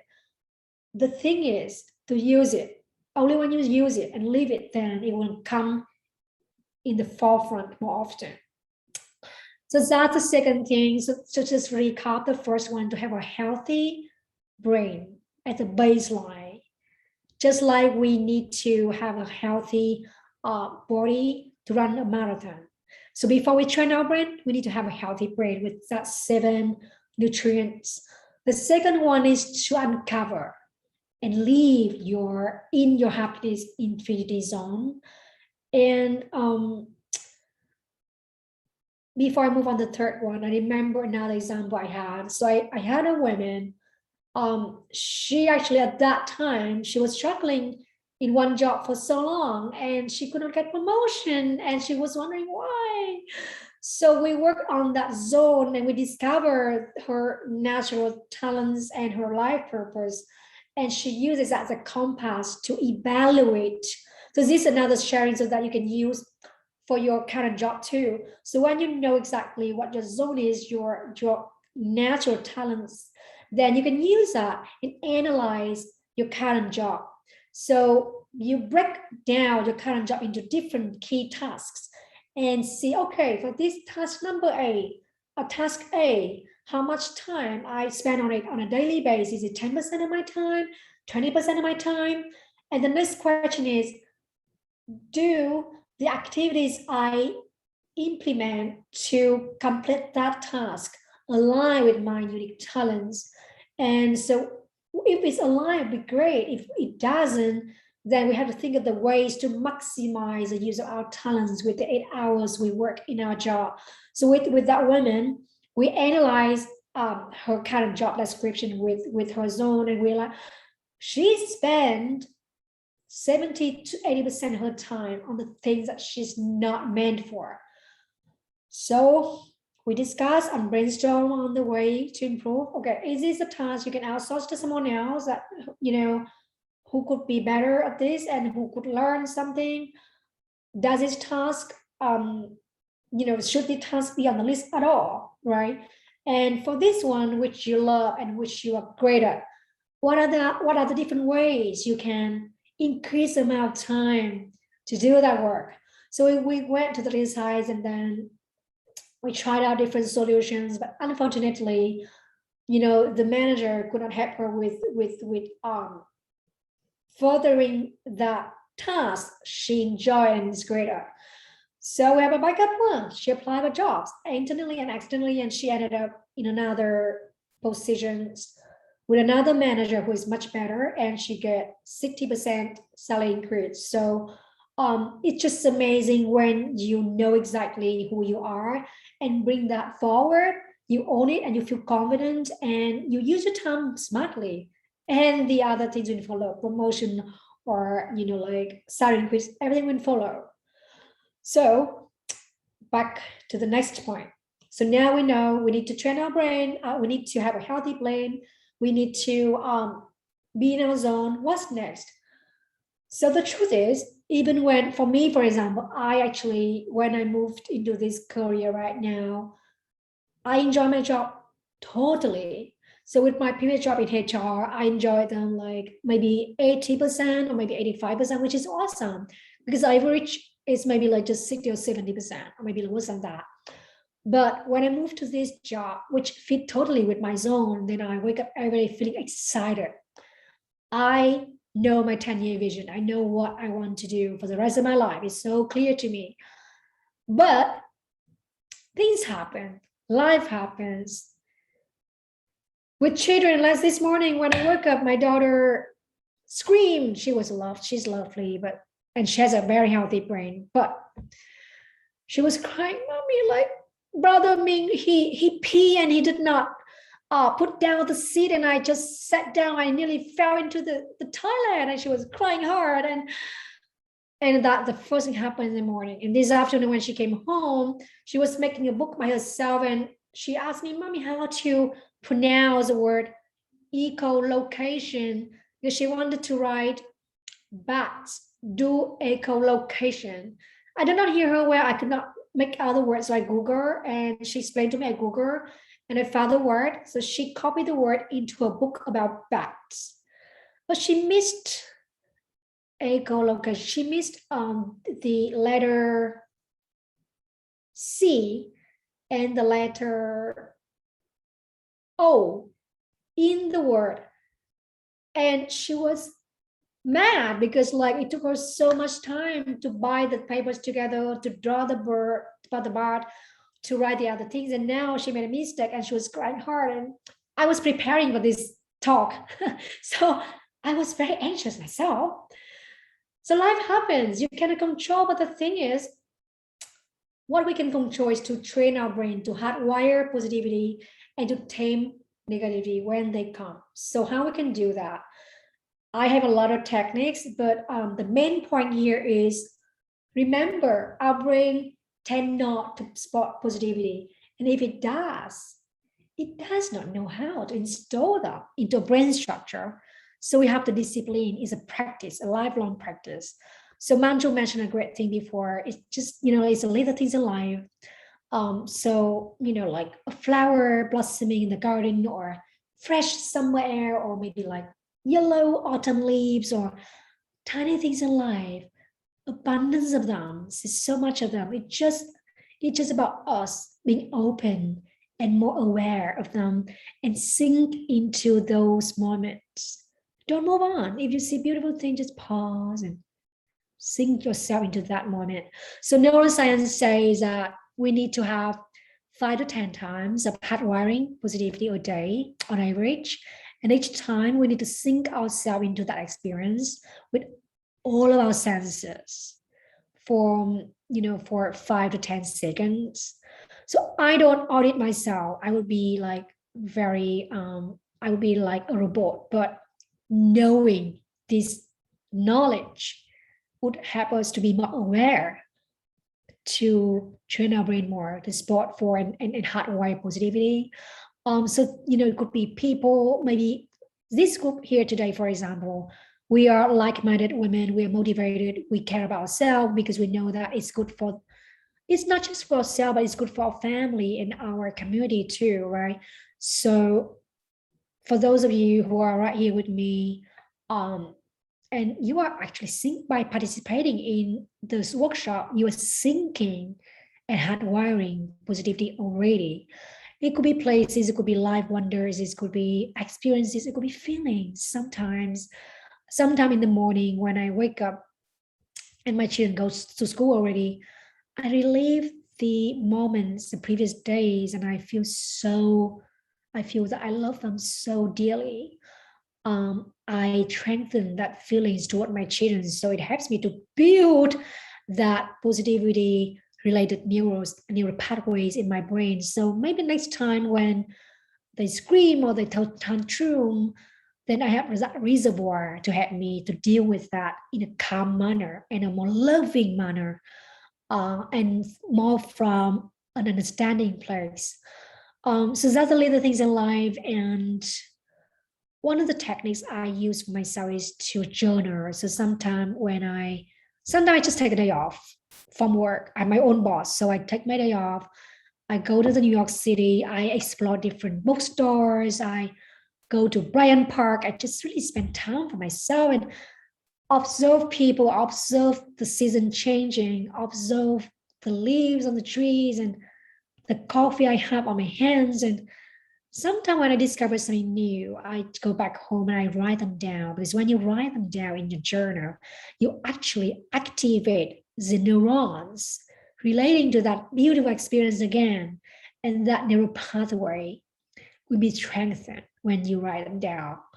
Although that is a very simple technique, or another one you can try at home with your children. This is the one that 100% of the women I work with love, and the people who read my my diary page love. It's very simple. It takes like 10 minutes a day for the whole family. So I call it happiness circle. It is exactly what we did at the beginning. So every night before we go to bed, before the kids go to bed, we sit together as a family. We turn off the lights so that their brains get the signal that it's time to rest. And when it gets the signal it's time to rest, the brain will enter a more responsive mode. And then we will go around and ask, hey, what are the 3 things that make you feel happy and grateful about today? And we share. So we know we just not hardwire happiness about ourselves, our experience, but when we share that experience with each other, we are also strengthening that connection, that bonding among the family members. And we have been doing that for years now. And my children, like in the past few months, they love it so much, and they tell mom and dad, let's move to 5 things. So I asked a question about 5 things, and they would have more beyond 5. And they just love it. And often when within 1 hour before sleep, whatever we install in the brain will get hardwired extremely effectively. So it's very smart to do this exercise before sleep time. So I have a lot of other techniques, but I think these 2 are the one I want to share right away. In the guide I share later on, there will be more details. I want to, like spend a bit time later on for you guys to add questions. So the next one, it's the hardwire positivity. And then apart from the daily wonders, little things, it is also the big things. And what are the big things here? There are many big things, but the biggest one is your vision for your life. So what helped me so much in this entrepreneurship journey when I started a business in a new country without any network, without any knowledge at all. And here I am, because every single day, I visualize my future. I visualize what 10 years would look like, my aspirations, my dream, who I want to become, what impact I will bring to the world.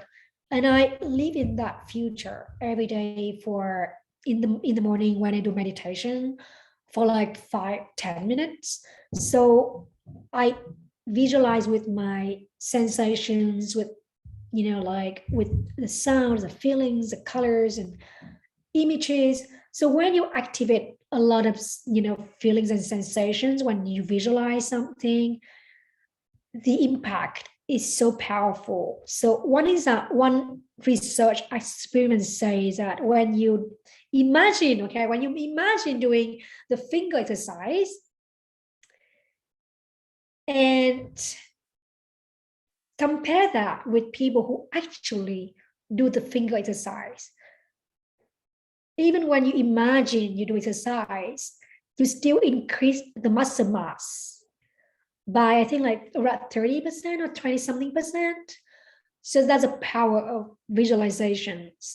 So when you do visualize properly, by engaging with your sensations, you actually hardwire that vision in your brain. So your brain is familiar with that vision. And when you go out of the world, you tend to notice opportunities that serve you to move forward to that vision. Super duper powerful. I would love for you to try it out. So yeah, there's that hardwiring positivity. And the last part here, which is a tough one, is to tame negativity. And the first one is to remove the wrong belief. And I think for moms, we have a few wrong beliefs that are very specific to moms. The first one, people say, well, women are very talented at multitasking. They can do anything at the same time. And well, it's not true. And we can tell them it's wrong. Science says it's wrong. So don't give me more work. All right.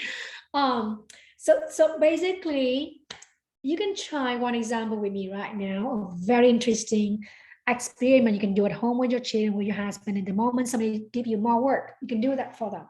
So your hands, your right hand, you turn it clockwise. Yeah, clockwise. And now your right leg, turn it anti-clockwise. Hand clockwise and leg anti-clockwise.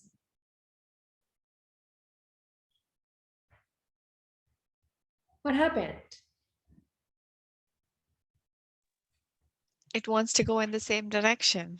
Yeah, at first maybe it works, but then after some time, both of them go into the same direction, because our brain actually cannot handle more than one conscious process at one time without impacting performance. So let's say, like, oh, you can say, oh, you know what, I can eat and then I can still listen to the meeting. But eating is an unconscious, is already automated. You can walk, you can eat, you can breathe. They don't require you to focus your attention. But when you do two different things and both of them require attention, you cannot do them at the same time without maybe making mistake, or like delivering a lower result to the company or organizations or whatever it is. So yeah, the next time people say, oh, you're a woman, you're a mom, you tend to do a lot of things, you really that, so do my work. No, it's wrong. So don't buy into that belief. The second one is, and maybe you wonder why, because maybe people believe in the past, our ancestors have very clear division of labor. The men went to the forest and hunt for food, and the woman stayed at home and taking care of the farm, the children, do the chores. So man has one very, very trade goal, but woman has a lot of things at home. And over time, we have to handle a lot of things, and we may be better at multitasking because a number of the tasks become automatic already, but we cannot do conscious processes at the same time. That's the bottom line. The second one is our brain, because of the survival instinct. We don't live in the wild now. There's no tiger nowadays in the road, but our brain cannot differentiate between a real danger with the other things that are not real dangers, and it tends to say, oh, this is emergency. You have to do something about it. But take a moment, take a deep breath and say it's not emergency, unless it is actually one. If it's a fire, that is emergency, but if not, it's just a long to-do list or a child screaming or whatever it is, it's not an emergency, right? And then just calm down, and then you will find the solution. I will share about that further on. Is that the second belief you want to remove? The second one is, I can do it better than my husband and my children. A lot of mothers told me this one, and over the course they're working together, they come to the acceptance and realization that, well, actually my husband can even do better than me. For example, I went to Chicago to deliver a workshop last month. So my husband stayed home and he cooked dinner. I was worried he could cook nice dinner, and how he took out the children, but actually he was even better than me. My son usually eats 3 bowls of rice. And when I came back, he told me, Mommy, Daddy cooked so yummy chicken. I had 6 bowls of rice. And they went to bed even earlier than the time when I was at home. So the next one is, yeah, actually they can do better. And if they don't, at least they do it. We have some time back for our rest. The second one, which is super important, is to prevent or avoid the negative, because we don't want to tame them in the first place. We want to avoid them in the first place. So I have a few ideas here. I have a lot of ideas, but these are the very, very big ones. The first one is to avoid any touch from negative people, things, experiences when possible. So I think like detach yourself from negative people doesn't mean you are mean. You just protect your own energy, because like when you are near negative people, when people tend to judge, tend to complain, and when you're near them, you may not help them, you may not know how to help them, they may need professional help, right? And when you're near them, if you look at the net benefit, it's not good for them, it's not good for you. So it's -2, it's not -1, but -2, right? So avoid negative people doesn't mean you're mean. It's just about protecting your energy so that when somebody needs your help, that you can help, you have the energy to help them. And at the same time, depending on the relationship, for example, like when you, let's say I have some woman tell me, I have a friend, she always complains to me, but she's a good friend, so I don't want to leave alone. So you change the way you approach the conversations instead of listening to the story all the time. Then I told her, yeah, let's ask her, what do you do about it? So that's when switch the conversation from complaining and venting to solution-focused discussion, and both sides feel great. So depending on the kind of negative people, sometimes it could be your husband, it could be even your child, it could be some very good coworker, it could be anyone who has very close relationships to you, you cannot avoid it all. And you have to find a way that is more constructive.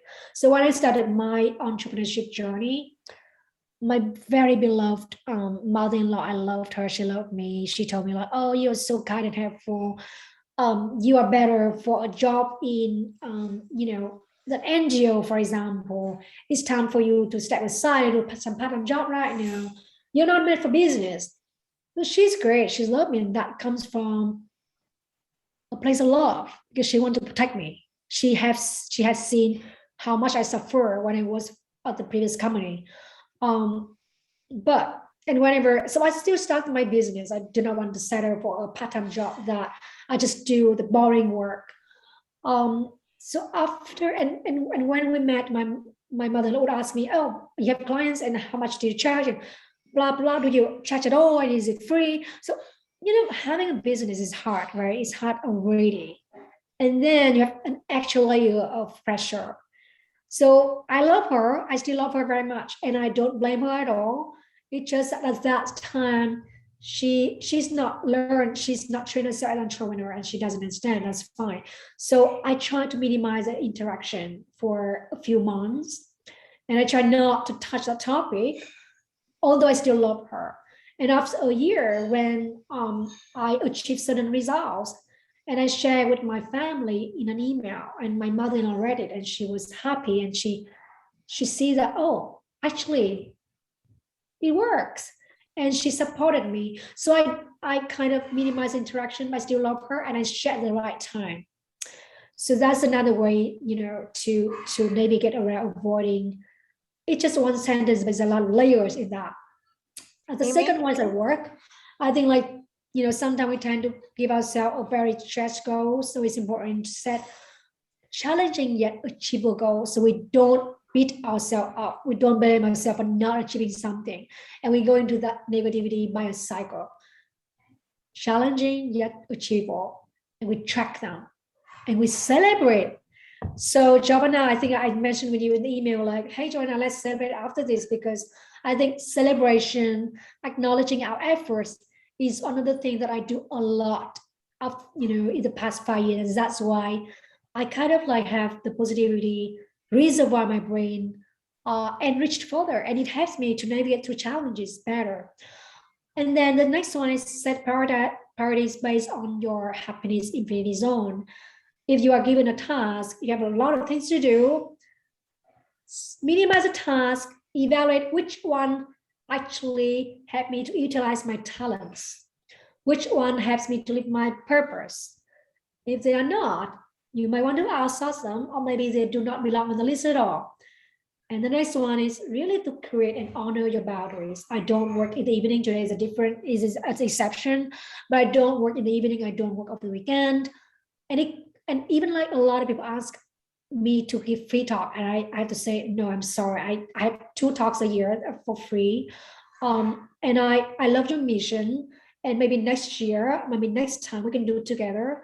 So setting a boundary and honor the boundary come from the place of knowing who you are and knowing your value, and really knowing that your brain has limited energy. If you accept the invite and you stretch yourself too thin, you cannot deliver great work. So does it work?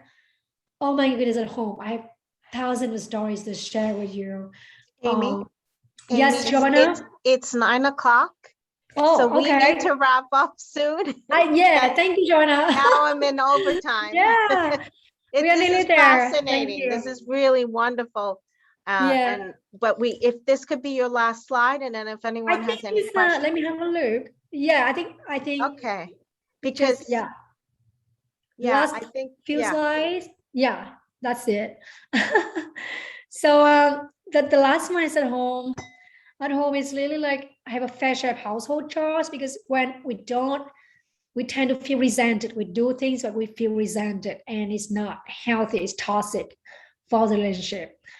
And I think that communicating on the shared family values is important too. So I think I have a lot of little stories like this to share on my Instagram account. So I don't want to keep you longer. You can go there. I will share the slide how you follow me there, so you can only read the live stories on this later on. And this one, I don't want you to go without knowing these last very important steps of taming the negative. So there are 3 very clear steps here. Number 1 is to regulate your emotions. So in our brain, we have logic brain, which is right up behind our forehead, and with the emotion brain, which is in the middle. So because our energy in the brain is limited, when the emotion brain is hijacked with anger and frustration and sadness and all kind of negative emotions, your logic brain cannot have enough energy to think straight and to think of creative solutions. So the first step is to regulate your emotions. A lot of women tell me, you know what, when my husband and I have conflict, I just want to talk right away. I want to burst out, and then I'm done, I'm finished. But no, the consequences are so big. So always remember, only talk when your brain is in responsive mode. Regulate your emotions. Breathing is good for me. Walking in nature is always brings me a lot of wonder. And then when your brain is in that responsive mode, then you train your brain and to reframe the talk. And then once you reframe your thought already, you would enter the conversations with your husband or your children. And I have a lot of stories to share, but we don't have time here. Lots of interesting stories to share. But let me move on. If you have questions, then I want to tackle the questions. And then the stories, I have a lot of them here. Maybe in another occasions I can share. I think so. I'm sorry, Yeah, because we're running over time. exactly. Yeah. It's after 9. I'm so sorry. And then, yeah, so you ask 5 years later, after I have trained my brain for 5 years, what happened? What happened is life happens and challenges come, and I still have to train my brain all the time. It's a lifelong journey, but the more you train your brain, the healthier and happier it is, and the more success you will see.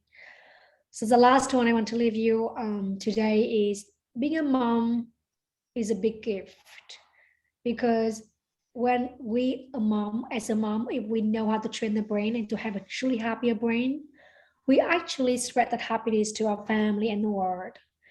And I want you to take something away today and try it out from maybe today, tomorrow, maybe tonight. Try it out with your family, maybe with yourself. And yeah, I leave you there. Uncover your zone, train your brain, have your own. So Giovanna, I think that's the last part, and this is some special gift as I promised. You just need to email me or connect with me on LinkedIn and just message me, hey, Amy, we met in this session. I want to get this gift from you. So I will make sure you receive that the top go to brain training questions to Tame Negativity. It is so very effective for me and for many people I work with. I want you to have them. And then the Powerful Happiness Guide. There are many ideas there. And then an invitation to a Happy You workshop in early January. So you just connect with me on LinkedIn and let me know. And this is my LinkedIn Excellent. name, my diary on Instagram as well. So many ways to stay connected, because I think that I love to have you where you want to. And if you have questions, feel free to talk to me and I would be more than happy to share. And I think that's the last one, Joanna. Thank that's you, wonderful. everyone. Thank you so much. This has been really reaffirming, to say the least. So I thank you so much for doing this talk for us.